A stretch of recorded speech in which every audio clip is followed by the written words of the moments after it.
Everybody, Jackie Woodside here, founder of the Conscious Living Summit and the Curriculum for Conscious Living. I could not be happier to bring to you today an extraordinary, brilliant, wise, grounded consciousness and spiritual teacher and dear friend of mine, Dr. Mandy Simon. Mandy is someone who has been in the medical profession for many, many years and also has an extraordinarily unique approach to health and wellness and coaching, not the way that maybe we're accustomed to thinking about health and wellness coaching, but Mandy's work with people is both deep and broad, and I could not be happier to continue to work on projects with Mandy. I was on a summit of hers, probably 6-8 months ago, and the work that she's doing, and just have connected in a lovely, lovely way. So Mandy, thank you so much for your time, your generosity, and being with us at the Conscious Living Summit. Jackie, thank you so much. It's actually really amazing to be here with you, and I appreciate that introduction. I'm so pleased to be with you. Yeah, I think my biggest disappointment is that you lived in Boston for like a year and a half, however long you lived in Boston, and I was in Massachusetts, and that was before we met each other. So that was just wrong. The universe has been conspiring to bring us together for sure. So Mandy, yeah, for sure. You know, you have such just a phenomenal professional background, and your career accomplishments are extraordinary. And yet, but here you are in this space of coaching and teaching and speaking and being a consciousness teacher. So can you just say a little bit about what led you down this path? Why aren't you still just, full-time on a medical unit, doing the work that you've done for so long? What led you to this space and to your interest in this? Yeah, thank you. Thank you for asking. We'd like to believe that these types of things are something that was our original idea that we came up with at some point in our adult lives as we understood the world differently, because we went out and got our education and became indoctrinated into everything. But the truth is that I think it actually stems from my childhood before any of these things happened. And I grew up in rural America with a single mother in the 1970s. And one of the things that happened for me was this experience of being left out of invitations to people's homes for slumber parties because my mom was divorced. Having a parent who chose to, in a farming community, start recycling in the community and have everybody say, "What is wrong with you? Do you need to be institutionalized? Like, why would you recycle anything?" And, and it goes on and on. It reads like fiction after a while. But what happened to me fundamentally is that I had this experience where we didn't have health insurance when I was a child because we had a lot of land and not any money. And so we wouldn't qualify for what would have been federal health insurance in America. And it was really complicated. We depended on the land for our food. And we lived on the fringes of society, essentially. And I kept thinking to myself, why isn't there a world where everyone has an equal opportunity? We live in this land of America. And, as you become more indoctrinated into the systems, I have, had a point to prove to people because I grew up with a family that didn't have formal education. And so I went and I got tons of formal education, but I didn't learn anything except for what I already knew as a child, other than, hopefully people understand what I'm saying. But the truth of it is that in the land of opportunity of America, what happens is that you have to put the individual first. And that's not actually what this universe is for. This universe is for all beings. And it doesn't have anything to do with how much one person can climb a ladder and provide for themselves and then make all the mistakes that all other systems have done over time. And the best example that I have of this is that, when the settlers left England and they went to America, they made all of the same mistakes that people make when they colonize countries, which is that they took the people who were originally there and they kicked them off the land and they segregated them. And then they did all of the same things. And so we continuously put the state in front of the individual in a way that puts us into a system that makes it quite complex for us to move in. And spiritually and emotionally and physically and intellectually, this is at odds with the alignment of our being, our light being. And so we move ourselves into a world of duality when we're meant to be in a world of singularity. Say more about that. What do you mean by that? So the truth is that there shouldn't be a light and a dark, a heaven and a hell. There should be a world in which there doesn't need to be this kind of suffering, because the kinds of choices that we make are these impossible choices, right? You see people make impossible choices all the time. So when the pandemic came in 2020 and there was a lockdown, it felt like impossible choices. I was heading up a COVID unit in Massachusetts. We're in a hospital that I've worked in for 10 years with the medical director. And I spent 6 months living in a hotel room in a city that I had been a resident of for 15 years because I worked on a COVID unit and none of my friends wanted me in their home. And I wasn't allowed to go back overseas where I had been living, essentially because the whole world was in lockdown. And so I was doing this frontline job as a medical practitioner, which I was really grateful to be able to do it. But the point is that we had patients there who weren't allowed to see their families. We weren't letting families in any more than people were letting me stay in their houses because of things that were sort of the unknown. And it might be a little bit hard to follow what it is that I'm saying at this point, but the idea is that if we recognized that we make so many of our decisions every day based on a finite contextual field, rather than what is actually out there, we would have a different perspective. That is just brilliant. We make our decisions every day based on a finite contextual field, rather than what's really out there. So let's just go right there. It's brilliant. So what does that mean to you? And let's just deepen that concept. So let's use this example of when we create a system or a country or something like this, because I think that it's probably the most tangible. But we basically say, okay, here's the fence, and you stay inside that fence, and here are the rules of engagement, right? But we know from different cultures all over the world that the rules of engagement are completely different. So there are cultures where the population interacts with the land and the sky, and we call these people who are able to do those things now shamans, right?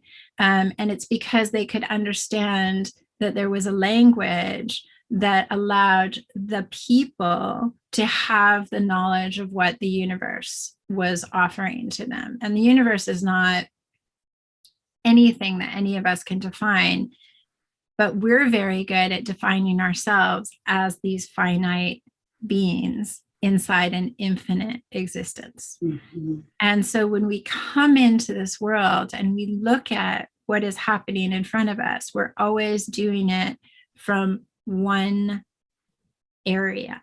It's that finite context, right? Opposed to what? What's the other alternative? So an aspen tree forest is a great example. It's the largest organism on the planet, right? And it's because it is. I did not know that. And it's because the root system is contiguous. Wow. So if you kill the roots of the aspen forest, the entire forest will die because they're all interconnected. And it's this aspect of, if you are a human being and I am a human being and I see you on the street and I'm asking you for money and you say, I'm not going to give you money, you always have a reason, because I am less than something that is acceptable to what you judge as viable inside this defined parameter of what are the rules and operations of society. But we don't ask the question, what if we actually understood why that person was on the street asking for money? Would we change our mind? And so what happens is that we as people treat information as either positive or negative, and that is us sitting in judgment of other people, rather than allowing ourselves to understand that it's information. These are decisions that they've made. And based on the decisions that all of us have had to make over this past year and a half, which have been impossible choices and have been times that we thought that we would never be faced with, that we would never see, that would never happen to us, that would not touch us, that we were completely exempt from experiencing.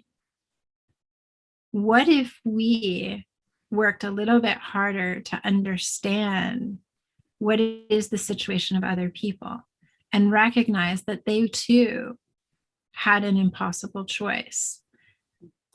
And that impossible choice is something that we can't judge that. For them, it was an impossible choice. And this is the outcome of their impossible choice. But doesn't that just shift the contextual field? I guess, I'm interested at what you're saying, because one of the things that I teach and believe so much is that we are a product of our thoughts, and our thoughts aren't true. Yeah. And I actually agree with this, but I also believe, I actually understand that we didn't always have thought. Thought is this thing that we used to not actually have language. We didn't actually used to have this aspect of where thought requires the use of a mind. And when we're biologically born, and when you go back hundreds of thousands of years, you recognize that people, they communicated through emotion. They communicated without language. They communicated in ways that, how do you convey a thought if you're not speaking something? So you're showing somebody something and they are interpreting what you're saying, or you're mimicking something and they're following it. And so we're at a point in life where everything that we function on is based on thought. And so when you say, and your thoughts are not true, tell me what you mean by that. Yeah. In fact, I go so far as to say your thoughts are not even yours. Your thoughts are thinking you. Yeah, I agree. How many times do you just have like some weird random thought that doesn't have any good, where does that come from? So we relate to our thoughts like they're objective truth. Yeah. And not only are they not objective truth, they're not even subjective truth. It's patterns of neurons firing.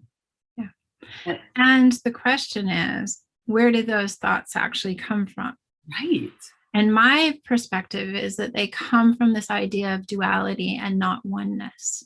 Because when you compare your thoughts, you have thoughts that are positive and you have thoughts that are negative.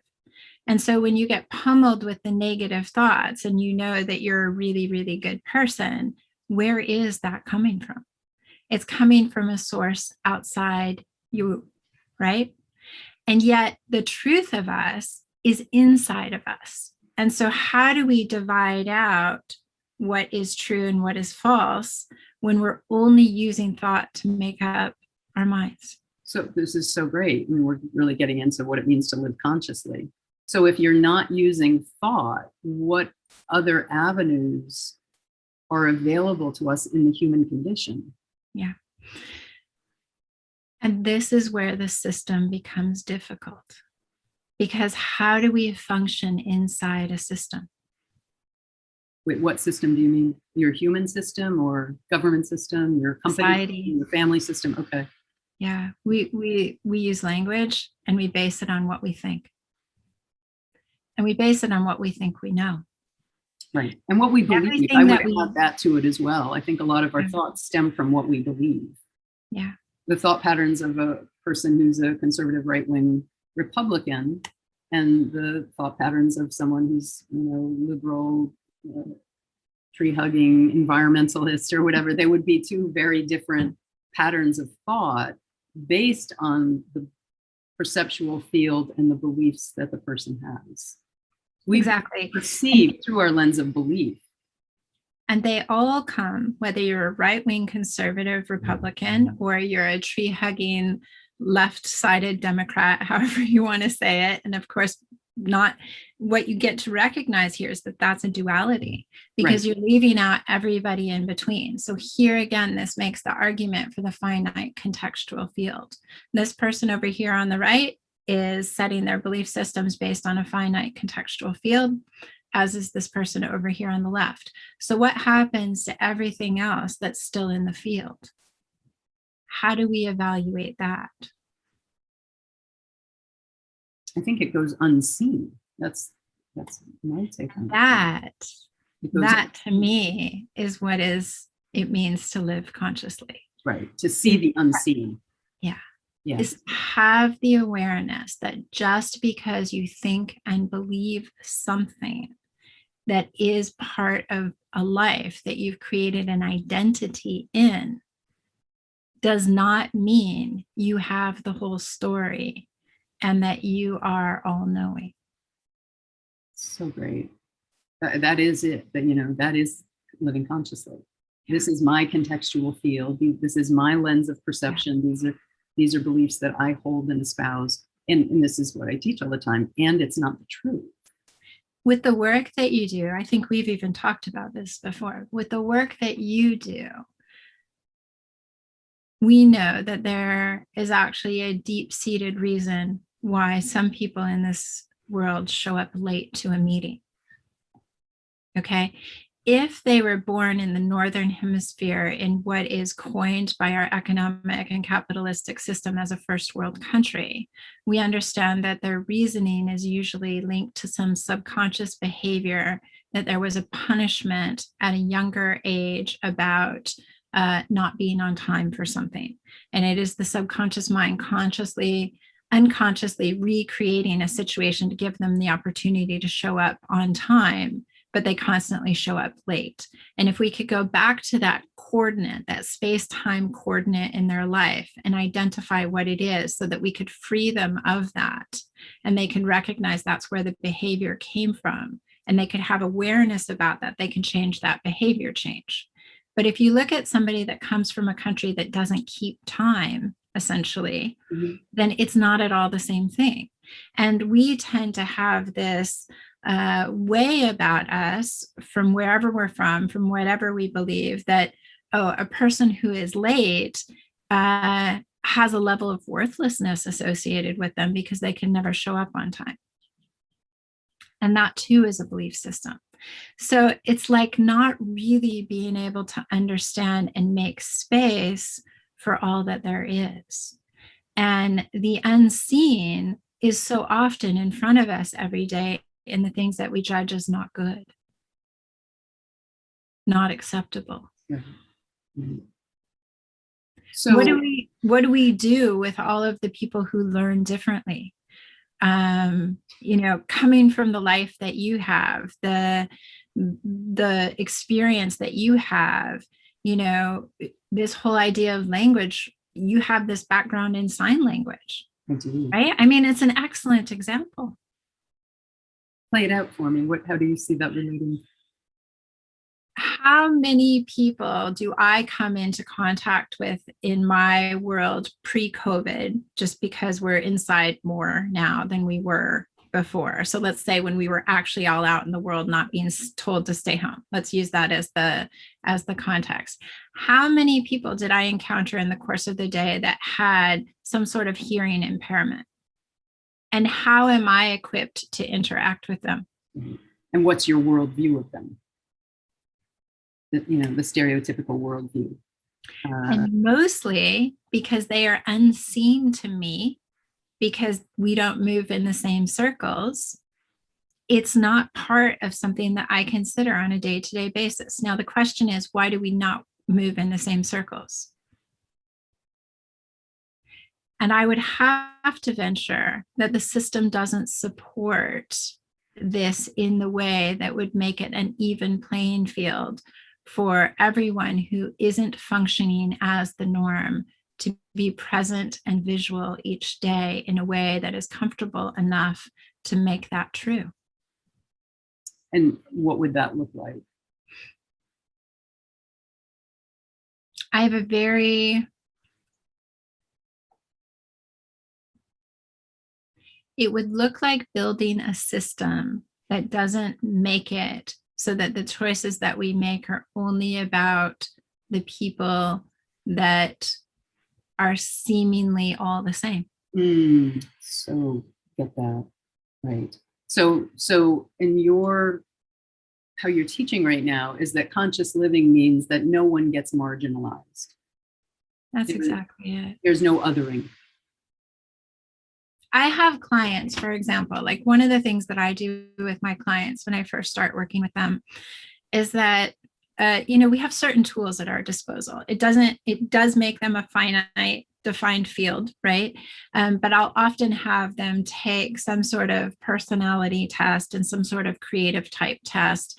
And then I ask them to put together for me a timeline of their life, of their milestones. Mm-hmm. And when they take the creativity test and the personality test, they're so excited because they're like, oh my God, this is exactly like me. I'm so excited.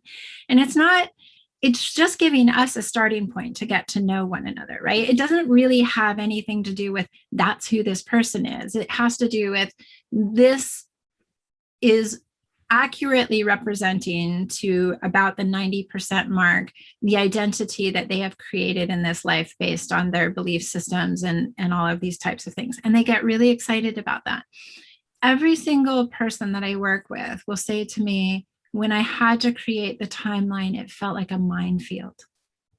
And I felt heavy and I felt sadness. And some people will say they felt shame and they felt all of these different types of things. And I said, thank you for going through this exercise and doing this. And thank you for sharing what you're telling me. The work that we get to do together is so that when you are done here, when we are done here, and you look at that timeline, it is just markers on a piece of paper that says in 1946, this happened. In 1952, this happened. Not that this is how you are defined or this is who you are. And how do you guide people to make that shift? That is deep, deep work. Yeah. Right. And that is where we learn. You asked an important question earlier. This is where we learn that the only way that we know what our thoughts truly are, how we can actually create a world that has this level of conscious thinking, is that we learn to listen from within. Those thoughts that are not ours, we recognize that they are not ours. We recognize the impulse to act, and we recognize that it is our right to say no. And that level of courage is not supported in the systems in which we live in our societies. Yeah. The right to say no to the thought, to the impulse. What do you mean? In my experience, it has been able to say, so let's say the negative thought comes up. And it's not true, right? Well, that's a huge step right there, though, right? Right. So that's important because that's why I just teach all the time. Your thoughts are not true because I'm sure you see this in your practice. Yeah. Most people live like their thoughts are the truth. Yeah. So even that piece that you just said that, taking thought and recognizing that's not true. Yeah. I think that takes a lot of work for most people. It takes so much work because think of it like this. Then if they act on the impulse that not true thought is who they really are, and they live that out, right, and they feel empty inside again, and that's not their inner voice. So they're not listening to their inner voice. They're listening to the other source. Right. And that is where the whole world becomes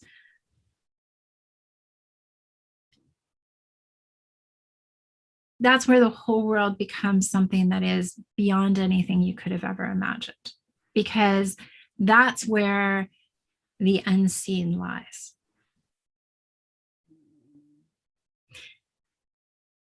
What happens? What happens when people recognize that something is a negative thought and they don't act on the negative thought? And then they instead say, actually, my inner wisdom has guided me to know that that's not true. That's not who I am. It's not obligatory for me to identify that way, and therefore I will not act that way. That is conscious living. Yeah. And in my experience, the reason that it's so hard to do is because it's often not supported by the systems that we've created. So the educational system, the healthcare systems. Yeah. What about the patients that I have who aren't interested in taking the medications inside the hospital because they have a sensitivity to the medications, but that's the only medication available to them? Or somebody who comes into the hospital who's been on a whole lot of vitamin supplements or herbs. The pharmacy immediately says, those aren't FDA regulated. We can't give those to you. Sorry. While you're here in this facility, those will not be available to you. End of story, no discussion. Right. That is not an inclusive system. This is a person who has consciously made choices for themselves that they understand to run counter to everyday life, and they're doing the best they can. And at this point, they need some sort of emergency care, and they're going into the indoctrinated system, and they're being told that their choices are wrong and they won't be supported. It must be hard for you being in the medical system, being a part of that. Yeah. And it's really because why do people like me go into the medical system? To do no harm, to support people to be healthy, to live in a well-being that is beyond where they were when they met us. Right. There is some conflict there. I like that you're talking about systems. I think you're the only speaker that is focused on that, because I couldn't agree with you more. Our systems, in fact, seem to be devolving away from conscious living rather than moving us to higher, the systems anyway. I do think there is a movement toward higher consciousness. I'm still going to hold on to that belief. And part of that means that some of the systems are breaking down and probably will break down even more before they get rebuilt. And what we're understanding, I believe, through the pandemic is that being just on your own doesn't actually work. We require community, whether it's a virtual community, whether it's a physical community, whether it's a community in which we share the same belief systems, right? I mean, this is why we have religion, for example. There's lots of things that you could say here. So what is on the other side of what the world is going through right now is entirely up to the human beings in terms of how they choose to consciously live. I couldn't agree with you more. That's a lot of my emphasis and passion for having this summit. And that said, it's also almost an unfair statement, because inside the systems, how many of us feel that we are free to consciously choose to live a certain way? Very few. And with the restrictions becoming more and more, how does that fit in? Doesn't matter where you live, it's happening everywhere.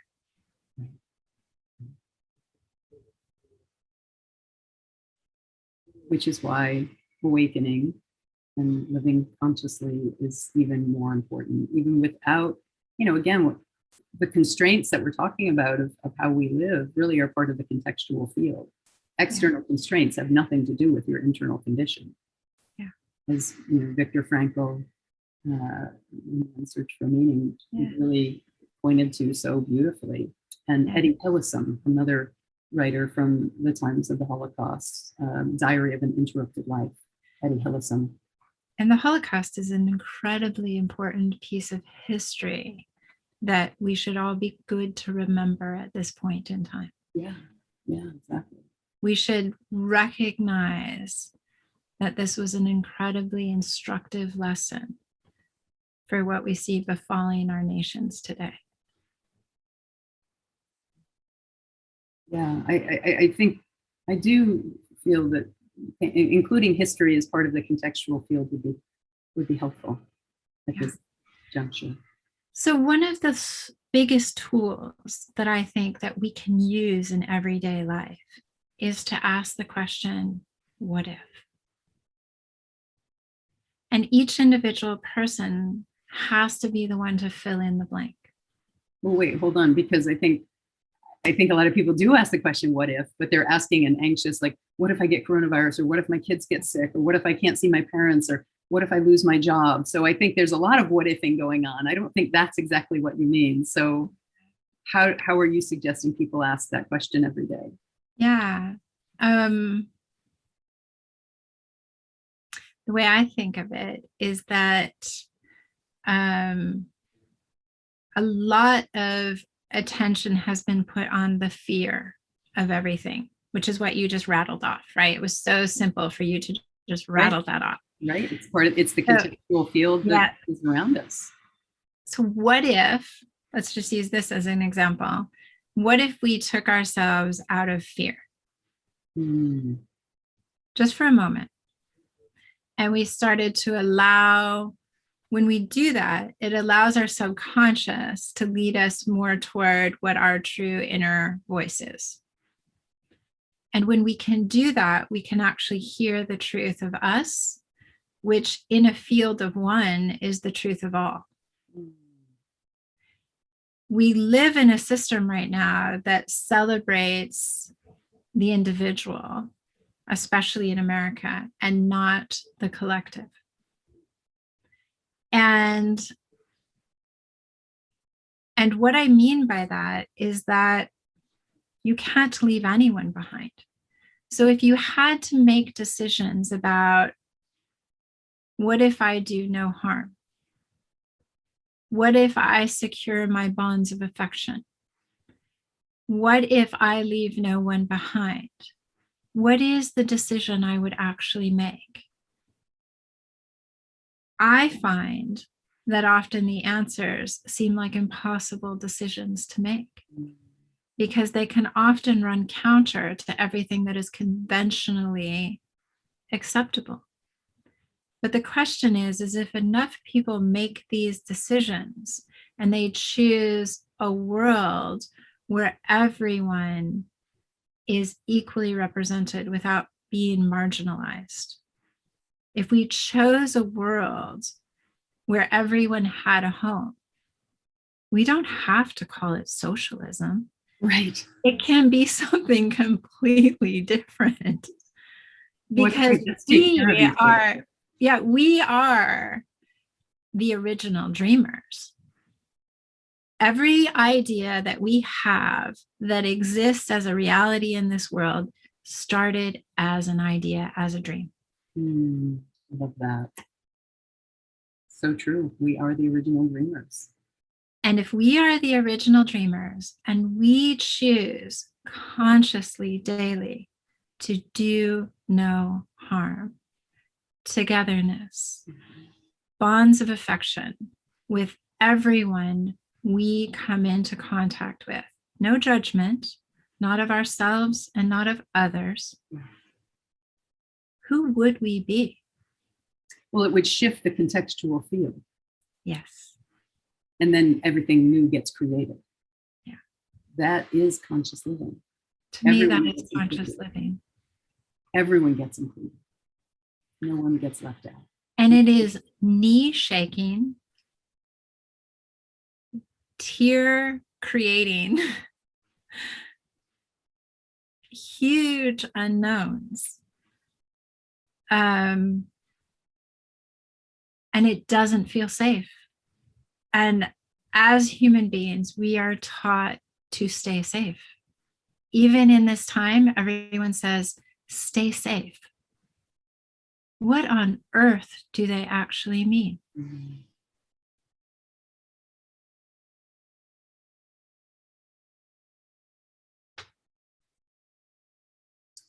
It's become a central part of the context of our lives. I think even before coronavirus, quite honestly. Absolutely. Drive safely. Right. Get home safe. Right. Text Safe me travel. when you get home. Call me when you get home. Safe travels. Yeah. Yeah. All of that. Right. Yeah. And it's that sense of needing to be safe that has us create walls and borders and separation and marginalization. Yeah. What if our greatest safety is actually in the unknown? That's a brilliant thought. Yeah. And I really have to admire the way you're leaning into that in your own life right now. Thank you. Yeah. I mean, I said this earlier, it takes tremendous courage to lean into the unknown. I think most people spend the majority of their lives and their energy avoiding the unknown. We want to know. Yeah. So we always want to know. We say things like, when I make $1 million, I'll be able to do X, Y, and Z, right? So the safety there is when I have the safety of money, huge amounts of money, then I can do this, or I can help other people. And so we limit ourselves in thinking that we can actually be helpful or useful or valuable now. Right, exactly right. That's my work around money. I teach people that financial freedom is never having to worry about money, whether you have any or not. Yeah. That's freedom. Not being driven by externals, but knowing that you create your sense of peace and freedom internally. And your work is so incredibly important because many of the choices that people make every day is related to the fact that they don't have that freedom. Yeah. Exactly. And that's where their choices within the system become more and more marginalized. So we need to wrap up. This has been an extraordinary conversation. I'd like to ask you just one other question that I've asked about half of the speakers on this series, and I just love the question. And it's this: what's your hope for humanity at this time in our conscious or unconscious evolution? Yeah. My hope for humanity is to live a fully conscious life, as we've talked about today, and to understand that it is exactly why we are here. It is not the work that we create in the world. That's part of it. That's an identity. It's part of who we are. It's part of the story. But if we are here really to do anything, it is to understand that whatever happens to you today also happens to me. Because there's only one of us. Yeah. And that I have the ability, through the love that I put into the world, the love that I give myself, the love that I show you, the choice to not do any harm to myself, to the world, to you, that this is actually possible. It sounds like a pipe dream, but when you really get into what this actually means, it is in a moment-to-moment decision making. It is. It's conscious living. It starts with awareness. It starts with awareness, being conscious, being present. Mandy, I love this. I just can't thank you enough for your kindness, your generosity, your support in being part of this summit and bringing your teachings forward here. I know people are going to be interested in learning more about you, finding about you, maybe wanting to work with you. Where can people find you? Yeah, thank you for asking. I think the best place for them to find me right now is, and I will just preface this by saying that my mother passed away quite don't know, quite quickly. And I have been taking time off to mourn that. And so in my own online community, I've not been as active. And for me, that is a point of awareness and courage. So you can certainly visit the website, which is findingyourholygrail.com, for which you can sign up on the mailing list, or you can email me at findingyourholygrail@gmail.com. And I check those emails, and I would be delighted to hear from your audience and anyone who might be interested in having a conversation. So, love it. Thank you so much, Mandy, for our time. Thank you for support. Yeah, thank you for this work that you do in the world to help all of us. I love it. It's my passion. It's my purpose. It's who I am. Yeah. All right. See you next time. Well, thank you.